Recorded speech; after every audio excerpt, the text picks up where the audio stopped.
Hi guys! Welcome back to my channel. So for today's vlog, i-review ko sa inyo yung ginagamit ko na skincare sa mukha ko. So, alam nyo guys, itong skincare na to is first time ko siyang ginamit at nahiyang naman ako sa kanya.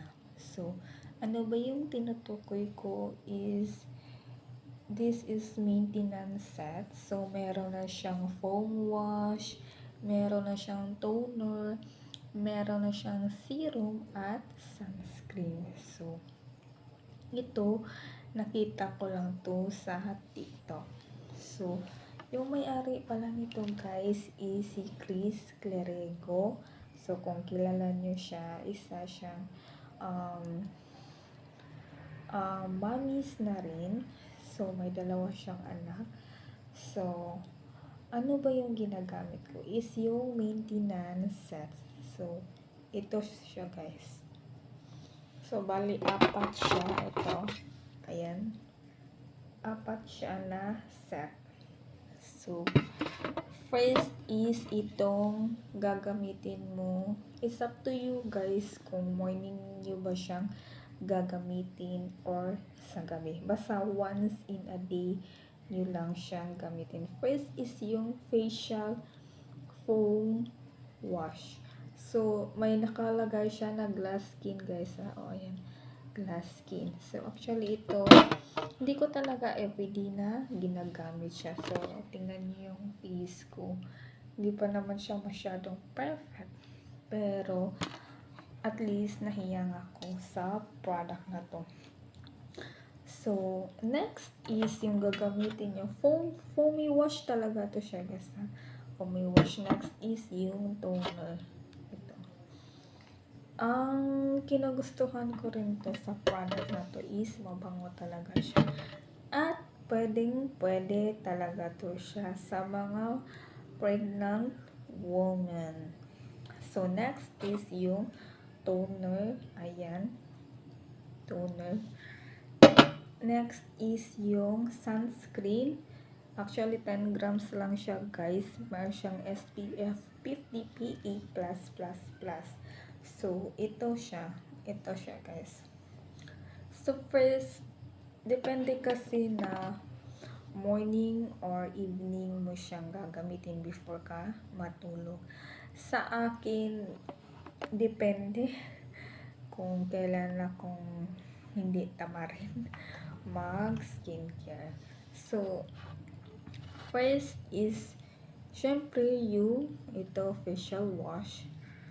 Next is hindi ako gumagamit ng ito toner. Hindi ako, what I mean is hindi ako gumagamit ng cotton. Kasi kinakamay ko lang siya. Tapos dot nyo lang ng ganyan. Next is yung toner. It's a serum. Ganyan siya guys. Oh.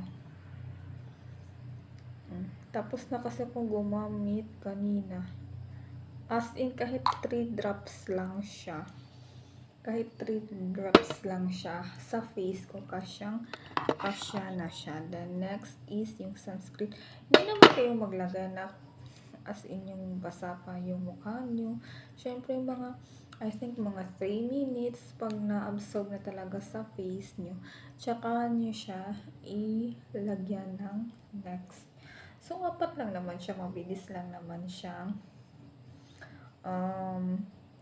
gamitin.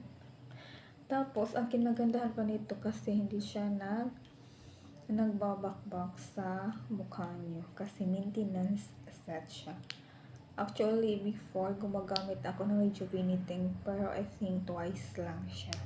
Kasi rejuvenating, guys, is nakakanipis ng ating mukha. So, mas maganda na gumamit kayo ng maintenance set kasi kung gusto nyo maging glass skin, yung mukha nyo, so, ito yung gagamitin nyo. Actually, first time ko lang to magamit itong maintenance set ko. Pero, nagustuhan ko siya. Tapos, mabango rin. Mabango siya kasi meron siyang fragrance. And, yun guys, sa mga pagi out there, sana ingatan niyo yung sarili niyo at yung baby niyo, kasi ako ngayon kasi hindi masyadong okay yung pagbubuntis ko kasi nga nagsusuka pa ako, nag-a-adjust pa ako, hindi ako masyadong kumakain, so naghahanap lang ako ng fruits. Minsan din kasi pag hindi ako kumakain ng rice, syempre nagugutom ako at kailangan din na may milk ako lagi, so hindi ako masyadong kumakain ng rice. Kung kumakain man ako, mga 2 kutsara lang, ganun, kasi nga sinusuka ko. So sa mga okay na magbuntis, maswerte kayo kasi nga hindi kayo nahihirapan sa pagbubuntis niyo. Ang importante lang guys is kumakain kayo ng mga masusustansyang pagkain like fruits and vegetables. Yan yung pinaka mabuti sa baby niyo. So, tapos every month you need to check up your OB/GYN so that you will know that your baby is healthy or not. Diba? Mas importante na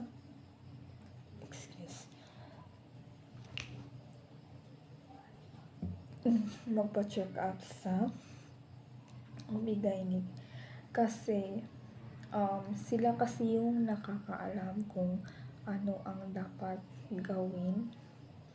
Kasi ako kasi parang nahihirapan talaga ako ngayon sa pagbubuntis ko, kaya hindi ko pang magpa-check up sa OB/GYN kasi hindi kasi pwedeng yan ang sinasabi nila na gano'n, na ganyan, sabi nila mawawala lang daw, kasi hindi naman kasi tayo peri-perihan ng mga nadaanan sa pagbubuntis natin. So if gusto niyo tong maintenance set na to, is pwede lang kayong umorder sa TikTok. Doon lang kay Chris Clarero kasi legit talaga doon. So thank you, please subscribe to my channel.